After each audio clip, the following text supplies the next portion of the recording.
Syed Mumtaz Hussain Shah, secretary election committee Sindh. दोस्तों, जियां त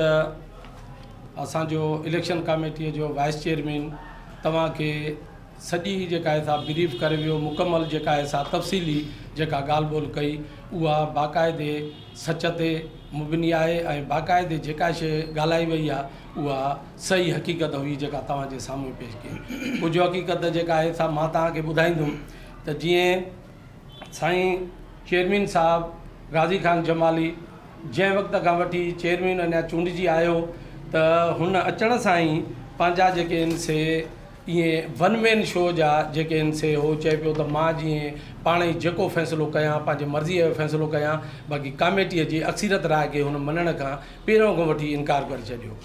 जीअं त उन खां पोइ जॾहिं चेयरमैन जेको आहे त माना उन्हनि खे इंडस्ट्रीज़ डिपार्टमेंट शोकाज़ नोटिस बि ॾिना,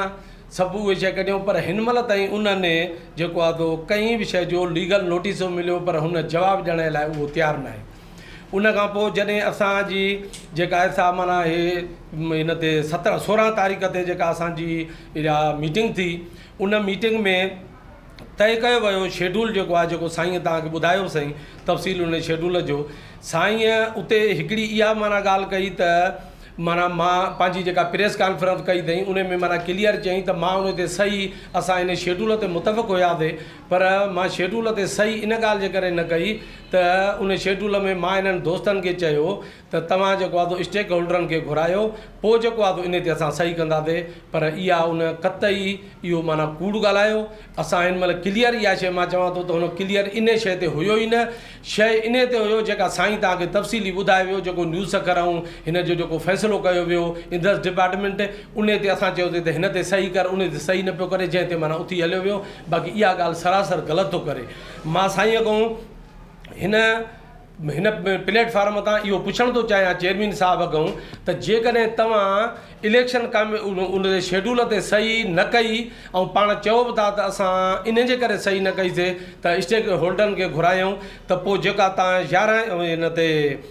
11 जनवरीअ ते तव्हां जेको शेड्यूल लाथो आहे उन ते कहिड़नि स्टेक होल्डरनि खे तव्हां घुराए इहो शेड्यूल लाथो? उन ते त कंहिं स्टेक होल्डर खे तव्हां घुरायो न आहे। जेकॾहिं तव्हां घुरायो आहे त असां सम्झूं आहे, पूरी सिंध जा उस्ताद सम्झनि हा त वाक़ई तव्हां इन ॻाल्हि ते इहा शइ कयो, पर हुन कतई कुझु बि न कयो। उन खां पोइ जेको साईं ग़ुलाम मुर्तज़ा भंगवार खे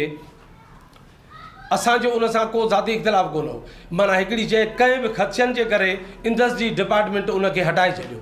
इंडस्ट्री डिपार्टमेंट साईं न्याज़ जलबाणीअ खे जेको अॻु में ई उते मॉनिटरिंग कमेटीअ जो मेंबर हुयो, उनखे इलेक्शन कमेटीअ जो मेंबर मुक़ररु कयो आहे, जेको साईं असां सां गॾु वेठो आहे। उहो जेको असांखे अपॉइंटमेंट कयो आहे, चेयरमैन खे अपॉइंटमेंट कयो आहे, उहो बि इंडस्ट्री डिपार्टमेंट कयो आहे, साईं खे बि उन ई कयो आहे, भंगवार साहब खे बि उन लाथो आहे। मां साईं खां इहो पुछणु थो चाहियां चेयरमैन साहब खां त जॾहिं तव्हां उन ग़ुलाम मुर्तज़ा भंगवार खे तव्हां हाणे जेका आहे सा माना हे जेको शेड्यूल लाथो माना 11 जनवरी वारो, इन शेड्यूल में तव्हां मुर्तज़ा भंगवार खे कहिड़ी हैसियत में तव्हां उनखे विहारे, जॾहिं त इलेक्शन कमेटी बि इहा ई चओ था त माना आहे, पर इलेक्शन कमेटी इहा ई आहे, तव्हां उनखे कहिड़ी हैसियत में विहारियो आहे, जॾहिं त उनखे इंडस्ट्रीज़ डिपार्टमेंट उनखे हटाए छॾियो आहे, ॿियो मेंबर खणी छॾियो आहे। पर हरू भरू हुनखे असां त इहा शइ सम्झूं था त साईं गाज़ी ख़ान जमालीअ खे इलेक्शन कराइणी ई न आहे। उहो सिर्फ़ु इहो ई थो चाहे त मिड़ई दुधड़ में पेर हयो जेको आहे बसि इते ई माना हेॾे होॾे कयो बीठा हुजूं, बाक़ी जेको आहे माना का बि